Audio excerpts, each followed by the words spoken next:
په یو کلي کې احمد نومې هلک اوسېنو چې ډېر زیات غریب و.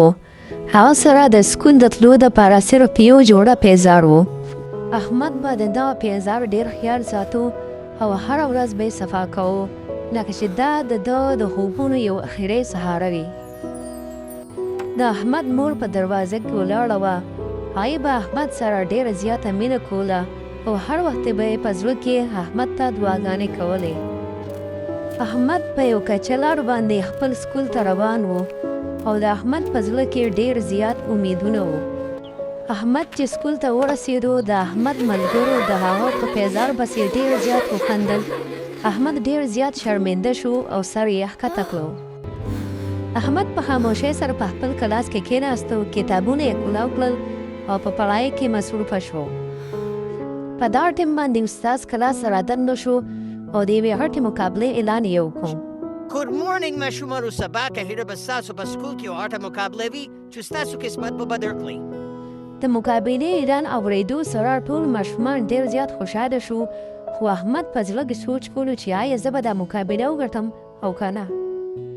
د شپې په تیاره کې احمد په کور کې یوازې ولاړ و او اسمان کې ستورو طرف ته کتل لکه چې د سوالونو جوابونه په ستورو کې تلاش کوي. د احمد مور احمد ځان سره کېنو او په سر یې ورله د مینې لاس راښو او ورته یې وویل: زما بچیه همت چیرې مه بایله. زما دعاګانې تا سره دي او الله پاک به ستا مدد کړي.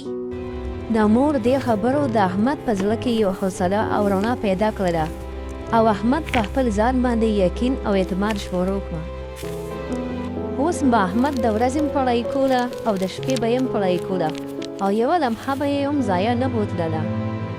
او د شپې به یې ځان ته ډیوه بله کړې وه او د ډیوې په معمولي رڼا کې به یې خپل محنت جاري ساتو او سبق به یې یادوو.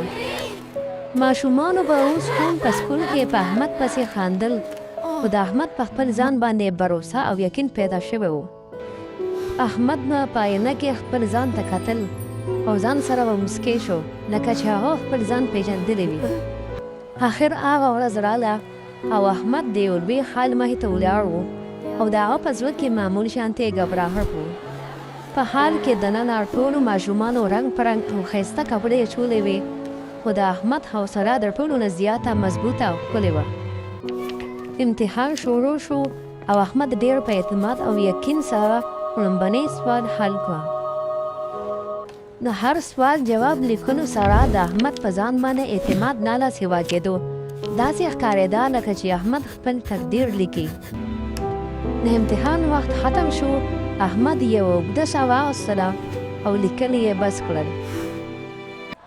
څه ورځې پس ټول ماشومان په سکول کې راجمع شوي وو او د نتیجې په انتظار کې ناست وو او ډېر زیات بېچینه وو. د احمد زړه ډېر زیات په تیزۍ سره په درزېدو وو او هره یو لمحه د هغه دپاره یو امتحان و. او ناڅاپه په حال کې د احمد نوم واخیستلی شو او احمد پس پوزیشن واخیستو. احمد د ټراپۍ دپاره سټیج ته راغی. ټراپۍ یې واخیستله او د هغه په زړه کې یوه نوې حوصله او دنیا جوړه شوله. د احمد مور ډېره زیاته خوشحاله شوله. احمد یې ځان سره راجوخ کو او د هغې په سترګو کې د خوشحالۍ نه ډېرې زیاتې اوښکې راغلې. ستاسو دا ویډیو خوښه شوې وي نو زموږ د نورو داسې ویډیوګانو دپاره د چینل سبسکرایب کړئ